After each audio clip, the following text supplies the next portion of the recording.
استغفر الله العظيم الذي لا اله الا هو الحي القيوم واتوب اليه.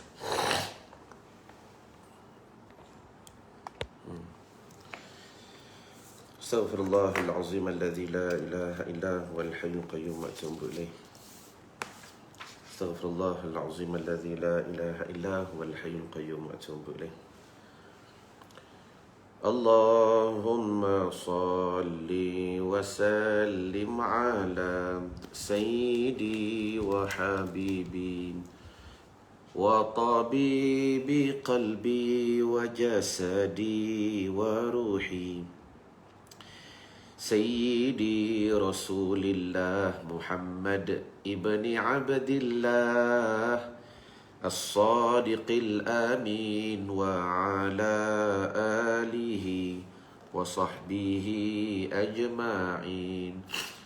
اللهم صل وسلم على سيدي وحبيبي وطبيب قلبي وجسدي وروحي سيدي رسول الله محمد ابن عبد الله الصادق الآمين وعلى آله وصحبه أجمعين. اللهم صل على سيدنا محمد عبدك ورسولك النبي الأمي وعلى آله وصحبه وبارك وسلم. اللهم أنت لها، ya Allah, kaulah baginya segala perkara. Walau azumat, sekalipun ia besar, farrijha, kau rungkaikan ia, bifadli, dengan kelebihan dan kemuliaan. Bismillahirrahmanirrahim. Assalamualaikum warahmatullahi ta'ala wabarakatuh. Qala al-musannifu rahimallahu ta'ala wa nafa'ana bibarakati ulumihi fid daraini amin ya rabbal alamin. Telah berkata musannif, tuan pengarang kitab ini, yang bernama Al-Imam An-Nawawi Al-Bintani, dalam kitab yang bernama Nasaihul Ibad, nasihat agama kepada calon-calon penghuni syurga Allah Subhanahu wa taala. Kita bersambung hari ini pada nasihat yang ke-17 dengan katanya, Tuba liman kana aqluhu amiran wa hawahu asiran, wa wailun liman kana hawahu amiran wa aqluhu asiran. Artinya apa? Tuba, bertuahlah bagi orang yang akalnya berfungsi sebagai pemimpin, yakni pemandu, dan nafsunya pula menjadi tawanan. Berbahagia, bertuah. Dan wawailun, dan cilakalah, binasalah bagi orang yang nafsunya menjadi pemimpin dan akalnya pula sebagai tawanan, yakni orang yang dikalahkan atau sifat yang dikalahkan atau golongan yang dikalahkan. Baik, jadi pertamanya alhamdulillah, segala puji dan syukur bersama-sama kita rafa' dan kita panjatkan kepada Allah Subhanahu wa taala, kerana pada pagi ini tuan-tuan kita dipertemukan sekali lagi dalam hashtag Santapan Rohani. Untuk apa tuan-tuan? Untuk kita bersama-sama, pertama sekali, muhasabah. Hidup kita ni kena ada muhasabah. Muhasabah ni apa? Merenung apa yang Allah Ta'ala berikan, apa yang Allah Ta'ala takdirkan, dan apa yang bakal Allah Ta'ala berikan. Bermakna sebelum, semasa dan juga selepas. Yang mudah-mudahan dengan apa yang kita dengari pada hari ini tuan-tuan dalam hashtag Santapan Rohani, kita bersama-sama dapat memuhasabah ataupun kita bertafakur, kita merenung sejenak dirinya kita untuk kita meneruskan saki-baki kehidupan kita sehingga malam sekali lagi, sampai tidur balik, sampai besok bangun pula. Untuk kita apa? Untuk kita pastikan adakah seharian ini tuan-tuan kita menjadi orang yang bertuah, maaf, atau kita menjadi orang yang celaka, na'udzubillah min zalik. Ni pentingnya nasihat. Ad-dinu nasihah, agama tu nasihat. Yang mudah-mudahan dengan nasihat yang kita dengari pada hari ini, bukan daripada hamba khadam sahaja, yang kita dengar daripada kitab Nasaihul Ibad, nasihat bagi calon-calon penghuni syurga Allah Ta'ala, untuk kita pastikan adakah seharian ni aku menjadi orang yang bertuah. Siapa orang yang bertuah? Kita baca sekali lagi. Atau kita menjadi orang yang cilaka, kita menjadi orang yang binasa di sisi Allah Subhanahu wa Ta'ala. Jadi pertama sekali, apa khabar anda pada pagi ini? Dalam hashtag Santapan Rohani. Waalaikumsalam Lalapo. Waalaikumsalam Kak Maziah. Cuba jawab di ruangan komen. Mudah-mudahan setiap pagi kita dapat bersyukur di atas nikmat yang Allah Ta'ala berikan kepada kita. Dan setiap pagi saya nak pastikan tuan-tuan mengulang kaji suatu sunnah yang diajar oleh baginda Nabi SAW, iaitu zikrul maut, ingat mati. Dan mudah-mudahan dengan jawapan yang tuan-tuan berikan, dan Waalaikumsalam Ustaz, saya sihat selagi mana ajal belum dijemput oleh Allah Ta'ala. Ayat tu biasa, tapi dia akan menjadi luar biasa kalau kalian menulis dengan hati. Dah berubah dah. Selama ni kita menulis dengan jari, tetapi kita menulis dengan hati. Dan juga saya nak tahu juga apa khabar batin anda pada pagi ini. Tolong jawab di ruangan komen. Sebab soalan ini antara soalan rutin seharian kita untuk memastikan bagaimana kehidupan kita lebih improve, lebih power, lebih best, lebih hebat.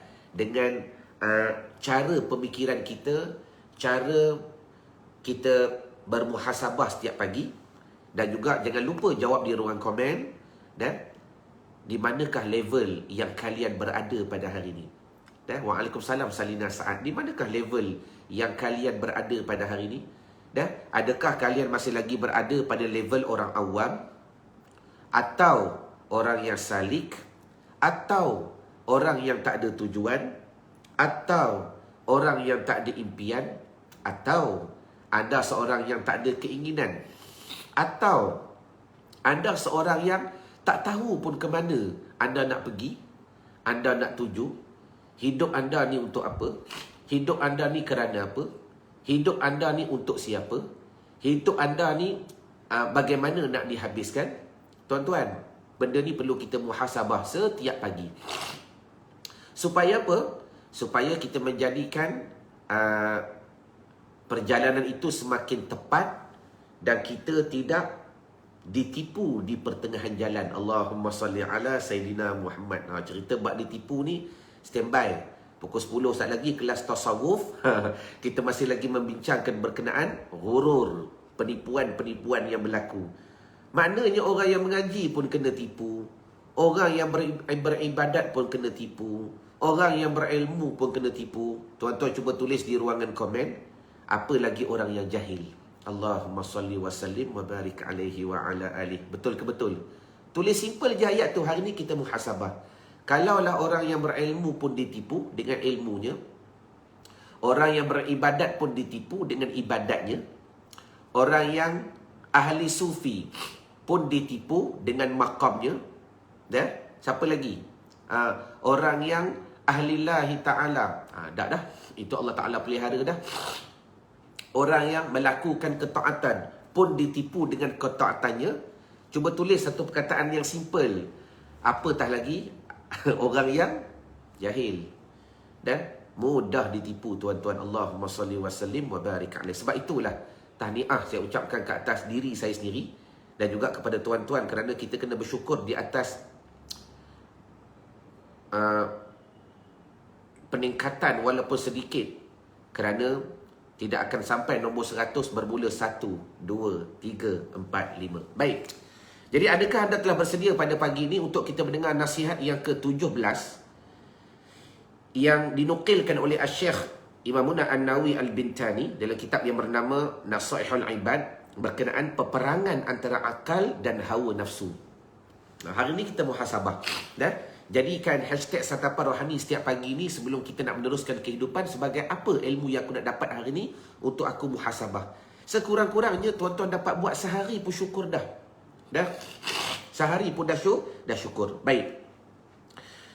Qala al-musannifu, ada yang mengatakan, tuba liman kana aqluhu amiran wa hawahu asiran.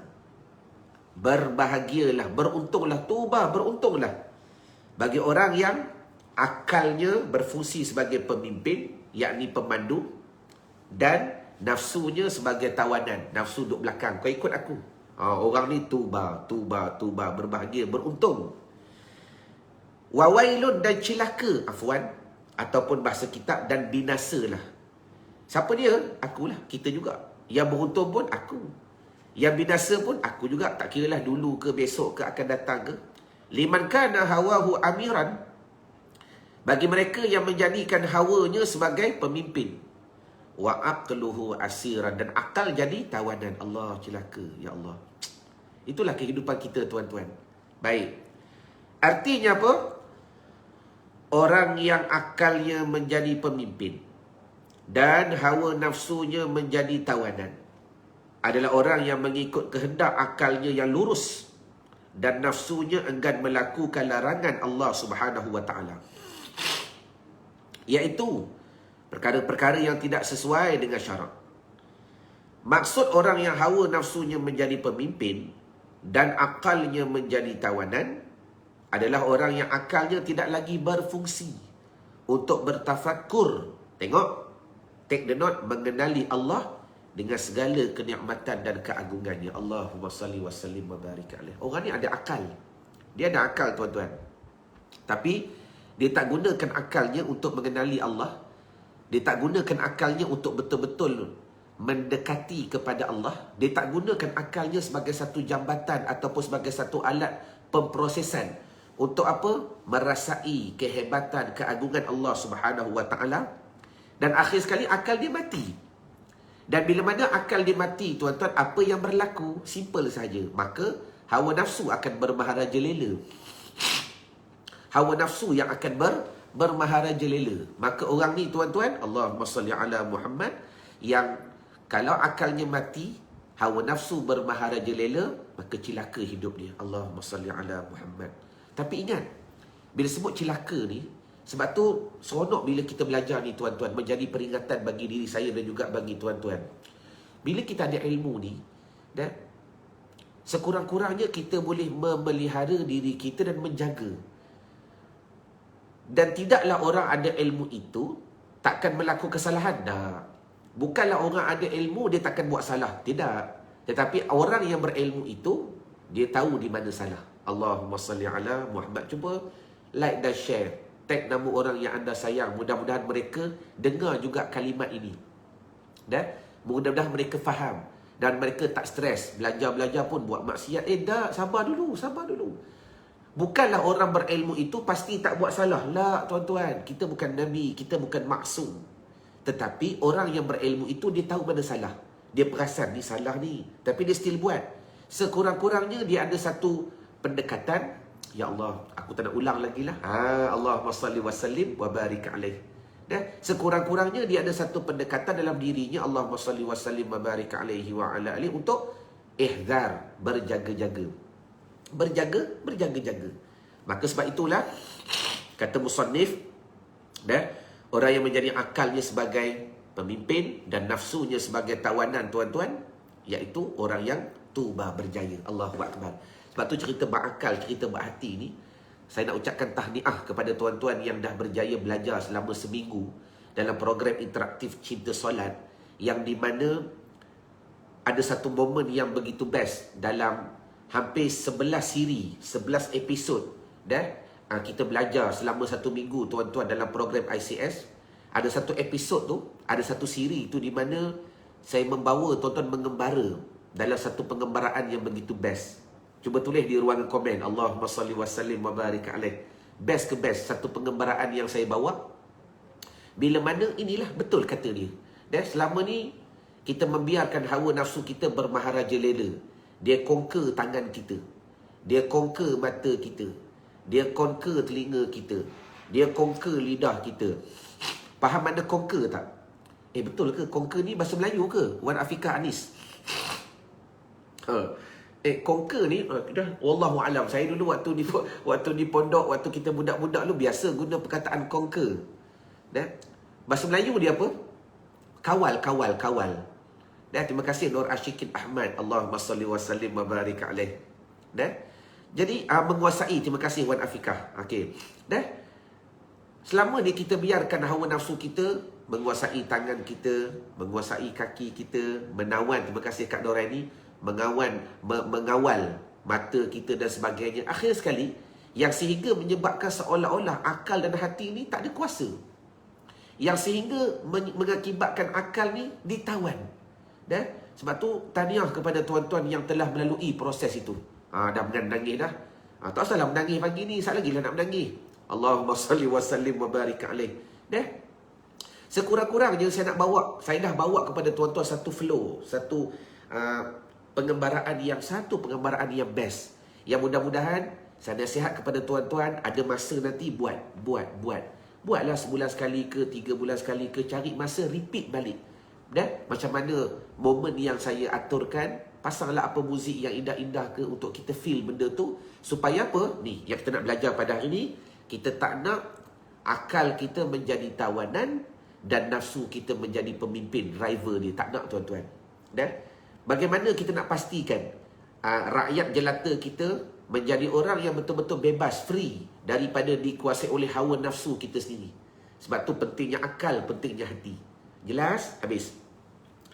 Qala al-musannifu, dalam Al-Quran, ketika Allah Subhanahu wa taala menjelaskan kisah-kisah kaum terdahulu yang telah dibinasakan, ada disebutkan tentang golongan orang-orang yang lebih mengedepankan nafsu dan mengetepikan akalnya. Okey. Belajar dengan sejarah. Tengok tuan-tuan. Cuba tulis di ruangan komen. Dalam Al-Quran sendiri, 60% penulisannya merupakan penceritaan. Ingat poin ni. Dalam Al-Quran, lebih kurang takriban 60% cerita. Maknanya apa? Cara Allah Ta'ala nak tarbiyah Nabi SAW, cara Allah Ta'ala nak didik kita, tuan-tuan, sebagai umat Nabi Muhammad SAW, antaranya dengan jalan penceritaan. Afwalakum. Antaranya dengan jalan penceritaan. Sekejap, tuan-tuan. Alhamdulillah. Allahumma salli wa sallim wa barik alaihi wa ala alihi.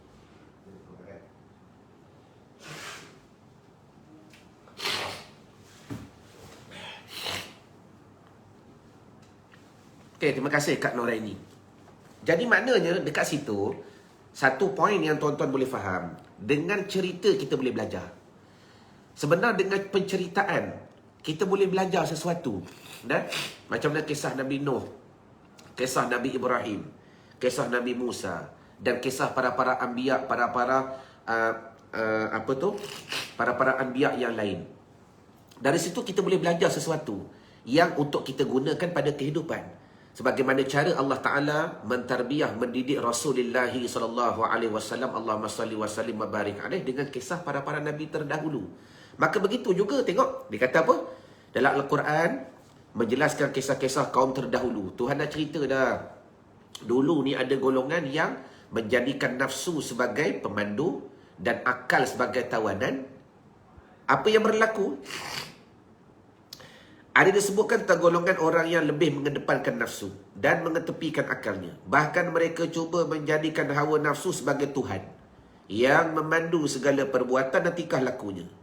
Sebagai akibatnya, Allah Subhanahu wa taala menyifatkan mereka sebagai haiwan. Allah. Bahkan lebih teruk, balhum adall. Kerana memiliki telinga namun tidak mendengar. Mempunyai akal namun tidak diguna untuk berfikir. Dua ayat di bawah ini menerangkan tentang perkara ini.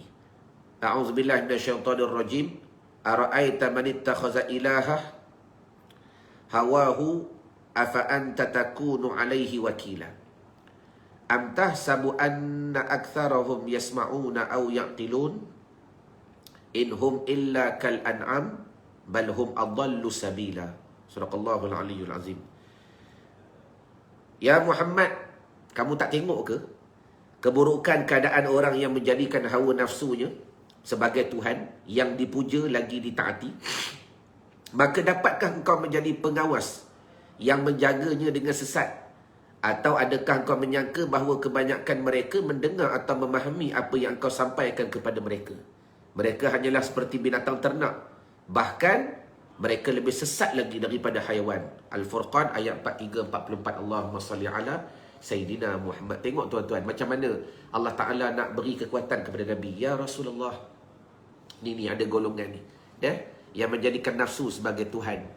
Maka bila kau bawa kepada mereka kebenaran, kau ingat mereka nak dengar? Dah. Mereka ada telinga tapi mereka pekak. Dah. Sebab itulah tuan-tuan cara bagaimana saya nak terus berjuang dalam program-program yang saya buat. Dah. Dalam perjalanan yang saya aturkan. Ya, walaupun alhamdulillah saya bersyukur kepada Allah Subhanahu Wa Taala dengan syukur yang begitu banyak. Bila mana kita rasa down, saya tengok balik feedback peserta. Saya tengok perubahan mereka. Saya tengok senyuman mereka. Saya tengok tangisan mereka. Saya tengok kegembiraan mereka. Saya tengok mata mereka yang berlinang dengan ketenangan, tuan-tuan. Semua ni menjadi kayu kekuatan bagi saya balik. Dan siapa tak down? Manusia ni tuan-tuan sebagai manusia biasa, kadang-kadang iman kita naik turun, takwa kita naik turun. Sama juga dengan kekuatan kita, kadang-kadang naik, kadang-kadang turun, kadang-kadang naik, kadang-kadang turun. Tetapi bila kita melihat bagaimana mereka yang telah berjaya, ni cara kita melihat perjalanan yang telah berlaku pada orang-orang terdahulu, itu menjadi kayu kekuatan kepada saya. Yang walaupun tuan-tuan, bila mana saya baca fakta yang dikeluarkan oleh Dr. Zulkifli Al-Bakri, 85% rakyat Malaysia ni tak solat. Dan bila mana kita nak bantu mereka ni, kadang-kadang kita pun down. Sebab minta maaf, yang selalu yang join program kebanyakannya umur 40 tahun ke atas. Yang 20 hingga 40 ni ke mana? Ke mana mereka ni? Nak kata tak ada handphone 24 jam. Nak kata tak ada internet, pengguna Facebook dekat Malaysia ni 24 juta. Allahumma salli wa sallim wa barik alaihi wa ala alihi. Ke manakah mereka? Jadi, bila saya baca ayat-ayat begini, saya pun terangsang. Makna terangsang itu ialah kita mengambil pendekatan dan benda-benda begini Allah Ta'ala dah ceritakan kepada Nabi SAW. Ya Rasulullah, ada golongan ni yang menjadikan nafsu sebagai ketuhanan mereka, nafsu sebagai Tuhan mereka, dan mereka memekakkan daripada kebenaran, bahkan mereka itu seperti binatang. Jadi golongan-golongan ini ada. Iman macam kes COVID. Allahumma salli wa sallim wa barik alaihi wa ala alihi. Jadi maknanya, gambaran yang dapat kita belajar dalam nasihat yang pertama pada hari ini ialah, ayo bersama-sama kita muhasabah sekejap. Adakah dalam sekujur tubuh badan ni tuan-tuan, adakah dalam sekujur tubuh badan ni, daripada otak sampai ke kaki, semua anggota-anggota kita ni mengikut gerakan akal dan hati ataupun mengikut gerakan hawa nafsu? Dan hari ini kita muhasabah tangan, mata, hidung, lidah, telinga. Adakah mereka ini menggunakan akal? Bermakna dia cenderung kepada akal. Bila nak buat ni, akal fikir dulu. Tak payahlah, ambil je lah. Ataupun nafsu sebagai Tuhan. Allahumma salli wa sallim wa barik alaihi wa ala alihi. Mudah-mudahan, saya ulang balik tuan-tuan, setiap kali kita mendengar nasihat-nasihat berbentuk tasawuf, kita muhasabah diri kita sendiri. Tak perlu kita merenung orang lain, tak perlu kita congak orang lain, kerana daripada nilaian itu akan menjadikan diri kita lebih baik dan lebih baik. Jelas? Itu nasihat yang pertama berkenaan berbahagialah bagi mereka yang menjadikan akal sebagai pemimpin, driver dia, dan nafsu sebagai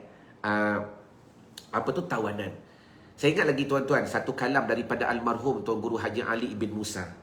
Waktu saya belajar di Pondok Seliau Negeri Sembilan tahun 1997 hatta sehingga 1999. Tak lama, saya belajar lebih kurang 2 tahun sebab lepas tu almarhum meninggal. Dan bila meninggal, saya sambung pula ke Pondok Jorak di Muar, tuan-tuan. Lebih kurang 2 tahun lebih, nak 3 tahun sebab nak habiskan silibus tu bersama Tuan Guru Haji Nazaruddin. Alhamdulillah, dengan berkat doa-doa Tok Guru ni Alhamdulillah saya berjaya bangunkan pondok dah hampir 7 tahun. Dan walaupun banyak ujian-ujian sahabat-sahabat saya yang buka tahfiz terpaksa tutup, yang buka madrasah terpaksa tutup, tapi syukur Allah Ta'ala uji saya. Ni pun ujian tuan-tuan. Ujian. Kita berada dalam keadaan selesa, ujian. Ingat, itu lagi teruk, ujian-ujian yang tak nampak. Jadi Allah Ta'ala uji saya sejauh mana saya nak bersyukur dengan keadaan yang masih lagi kita boleh bertahan untuk survive, jaga anak-anak, jaga pelajar-pelajar, pengajian dan sebagainya. Cuma ringkasnya, Allahumma salli wa sallim wa barik alaih.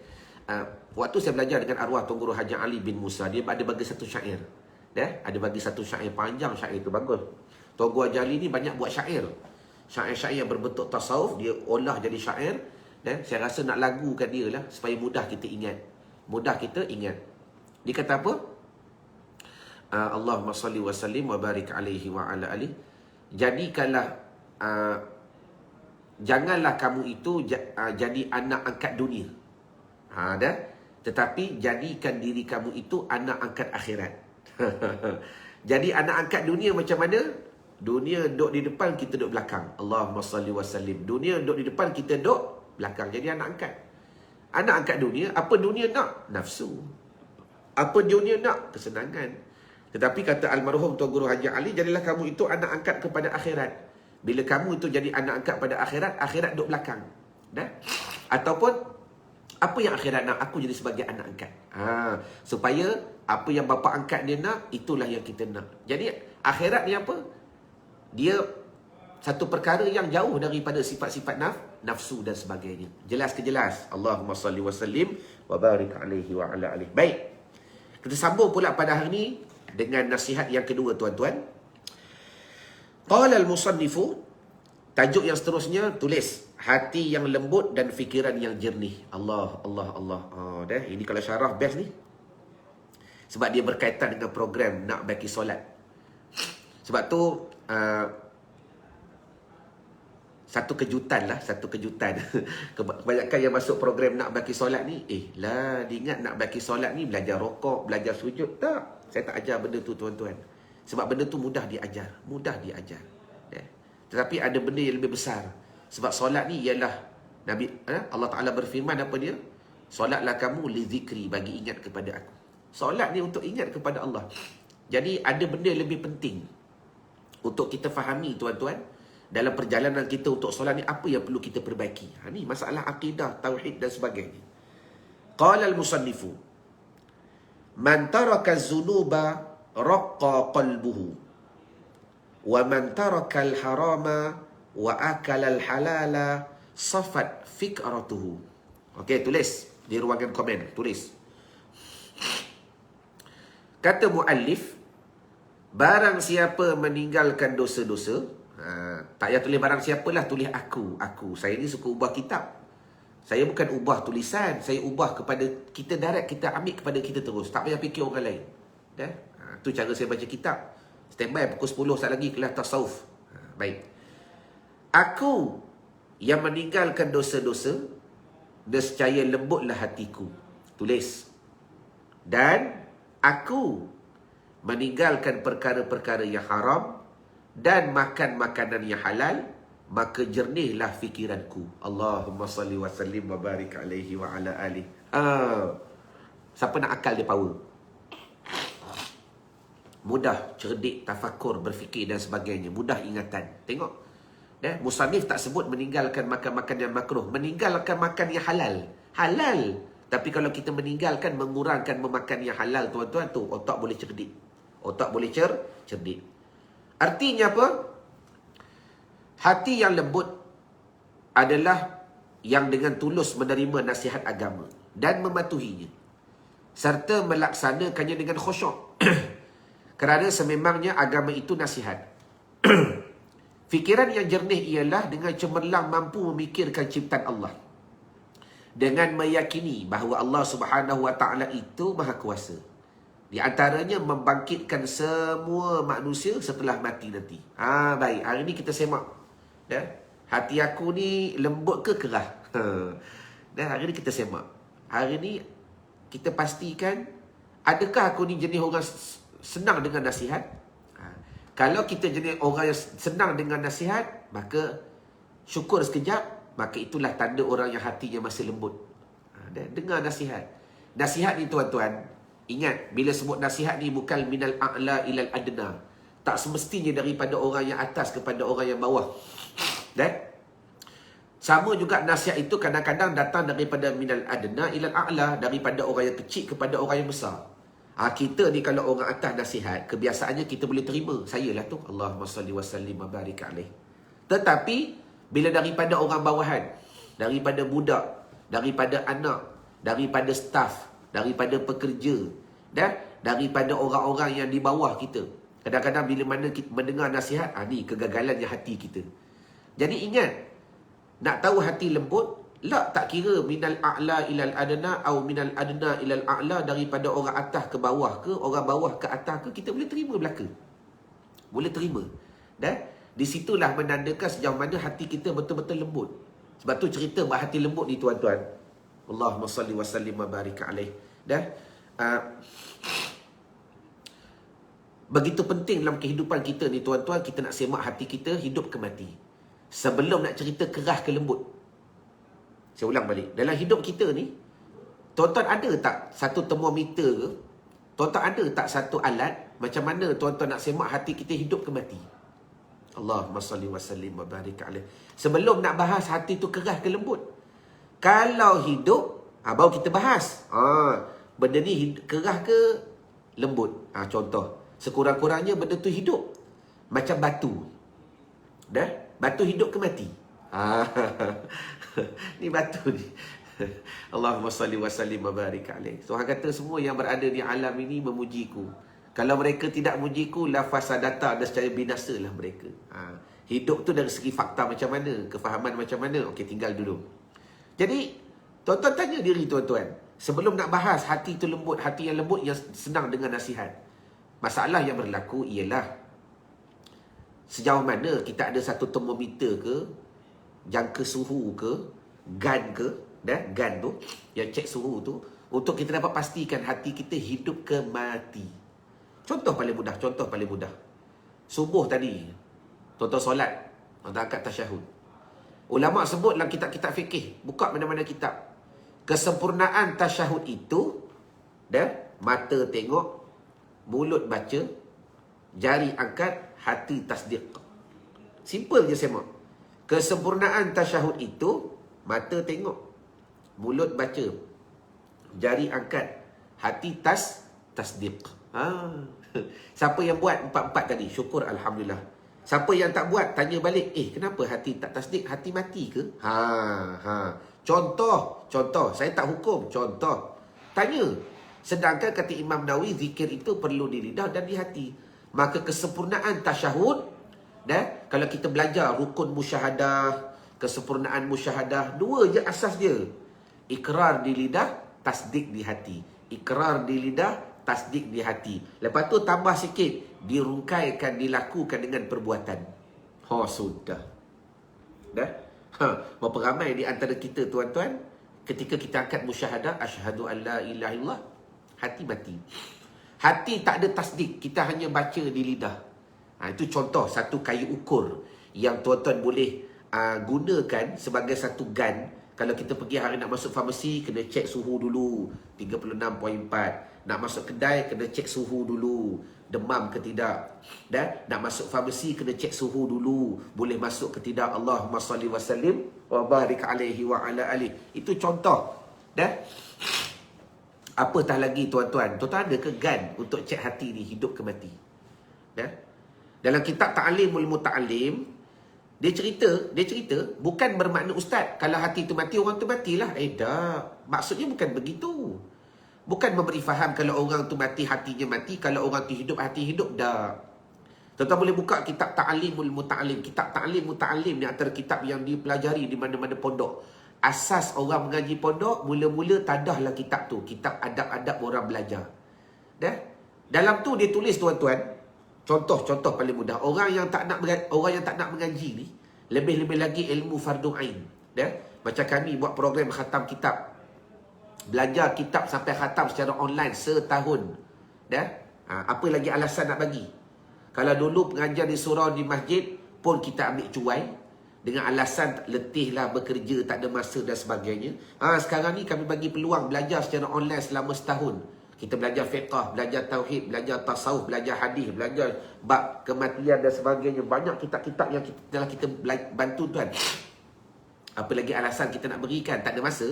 Sedangkan tak sempat tengok live, tengok rakaman. Kalau di surau, di masjid, habis kuliah maghrib, habislah. Lepas tu masuk isya', datang lewat, tak sempat tengok. Ni. Cuma gambarannya, apa ulama' nak beri faham. Contoh, dalam kitab Ta'lim Muta'allim, siapa yang hidup tak nak belajar, apatah lagi hukum fardu ain, ilmu dan sebagainya, maka hakikat dia mati. Ni kayu ukurnya. Hakikatnya, maaf tuan-tuan saya sebut ayat ni.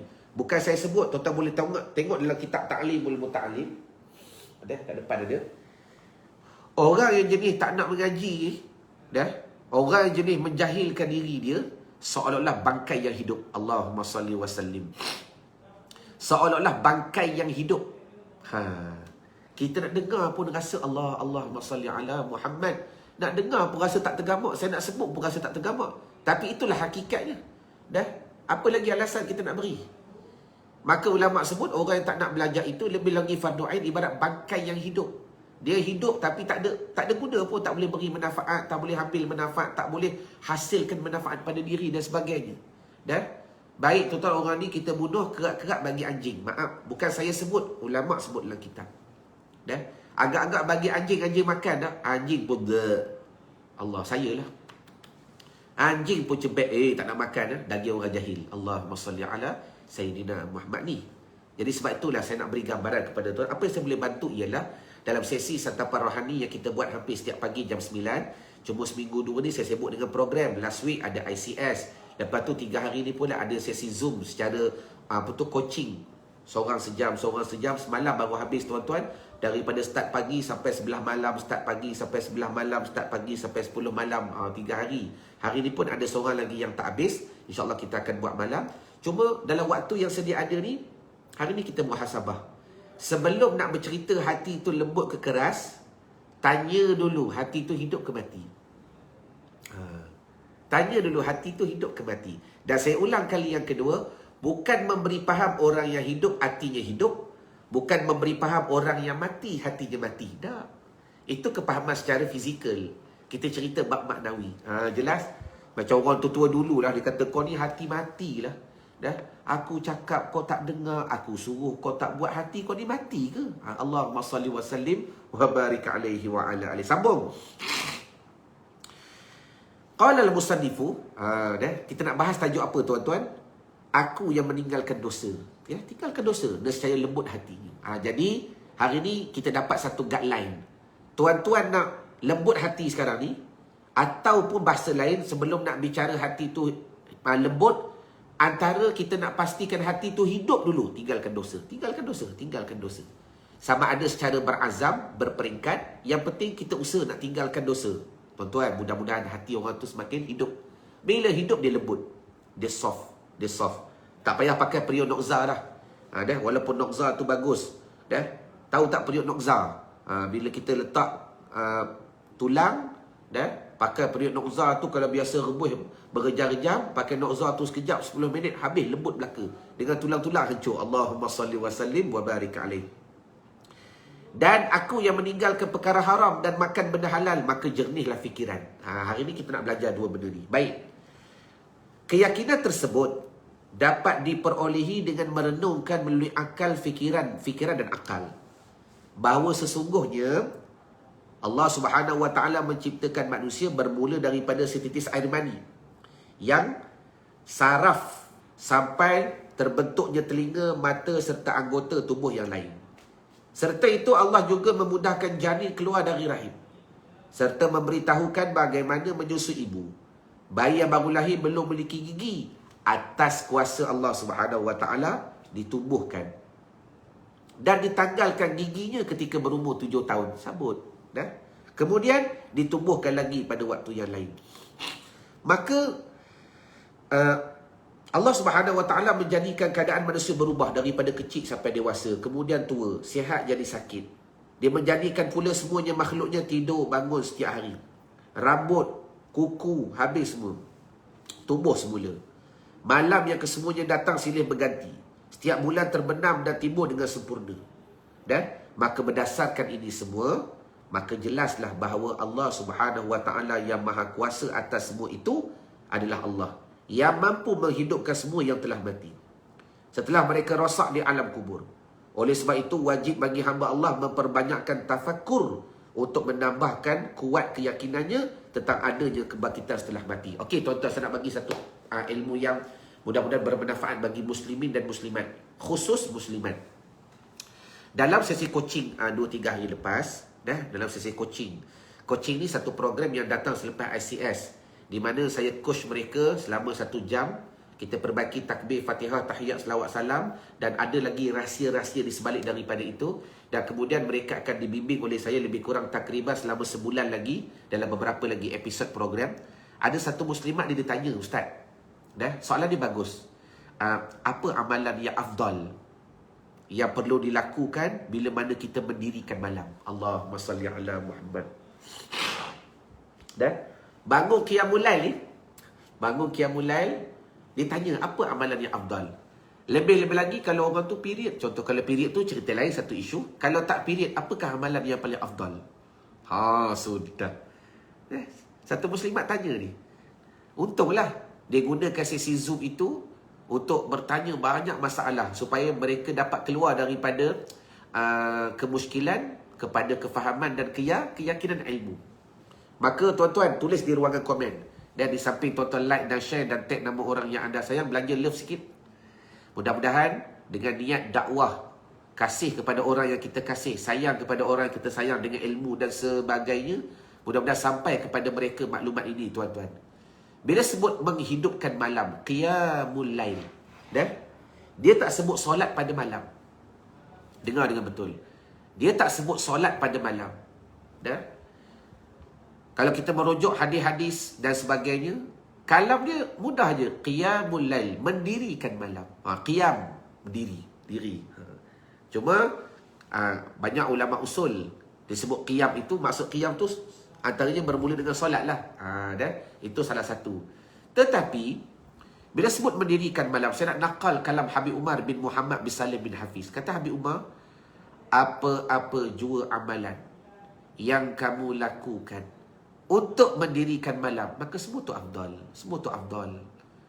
Contoh, dia tu uzur. Apa aku nak buat ni? Contoh. Dia gerak suami, termasuk qiyamul lail. Dia basuh baju. Pukul 5 pagi dia bangun basuh baju, nanak nasi, niat untuk ibadah, untuk nanti anak-anak makan dan sebagainya. Dia gosok baju contoh. Lepas tu dia gerak suami untuk subuh. Semua tu dipanggil qiyamul lail. Satu. Tetapi di samping itu ada lagi benda lebih power, yakni tafakkur. Belajarlah.